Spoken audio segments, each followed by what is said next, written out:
అందరికీ నమస్కారం. అస్సలాముఅలైకుం. నిన్న ప్రకటించినటువంటి తెలుగుదేశం పార్టీ మేనిఫెస్టోలో ముస్లిం మైనార్టీలకు వరాల జల్లు కురిపించినందుకు గాను తెలుగుదేశం పార్టీ జాతీయ అధ్యక్షులు నారా చంద్రబాబు నాయుడు గారికి, అలాగే లోకేష్ బాబు గారికి, పవన్ కళ్యాణ్ గారికి నా హృదయపూర్వకమైనటువంటి కృతజ్ఞతలు తెలుపుతున్నారు. ముస్లిం మైనార్టీల తరపు నుంచి ఏదైతే నిన్న ప్రకటించినటువంటి మేనిఫెస్టోలో ముస్లిం మైనార్టీలకు 50 ఏళ్లకే పింఛన్ ఇవ్వడం గురించి దాంట్లో ప్రస్తావించారు. అదేవిధంగా తెలుగుదేశం పార్టీ అధికారంలోకి వచ్చిన వెంటనే ముస్లింలకు 5 లక్షల వరకు కూడా వడ్డీ లేని రుణాలు ఇస్తామన్నారు. అదేవిధంగా హజ్కు వెళ్ళే పేద ముస్లింలకు 1,00,000 రూపాయల వరకు ఆర్థిక సహాయం చేస్తామన్నారు. అదేవిధంగా ఏదైతే దుల్హన్ స్కీమ్ ఉందో ఎటువంటి నిబంధనలు లేకుండా 1,00,000 రూపాయల వరకు ఇస్తామన్నారు. పట్టణ ప్రాంతాల్లో ఈద్గాలకు, దర్గాలకు,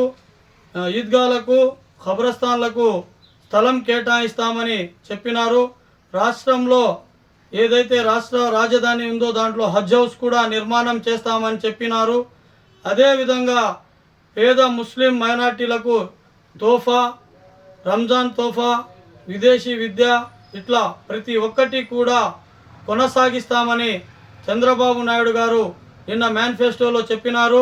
ఏదైతే తప్పుడు ప్రచారాలు జరుగుతున్నాయో 4% రిజర్వేషన్ మీద కూడా 4% రిజర్వేషన్ను ఖచ్చితంగా అమలు చేస్తామని నారా చంద్రబాబు నాయుడు గారు ప్రకటించారు. కాబట్టి మనమందరం కూడా ముస్లిం మైనార్టీలమందరం కలిసికట్టుగా తెలుగుదేశం పార్టీని గెలిపించుకుందాం. ఇవన్నీ సంక్షేమ పథకాలు మనకు అందుతాయి.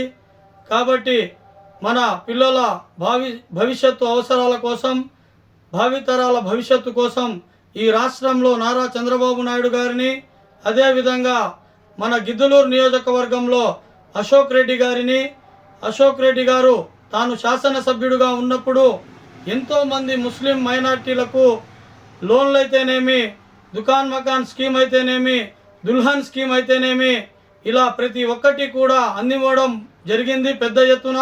కాబట్టి రేపు జరగబోయే ఎన్నికల్లో ముత్తుముల అశోక్ రెడ్డి గారికి సైకిల్ గుర్తుపైన ఓటు వేసి అఖండమైన మెజార్టీతో గెలిపించుకుందాం.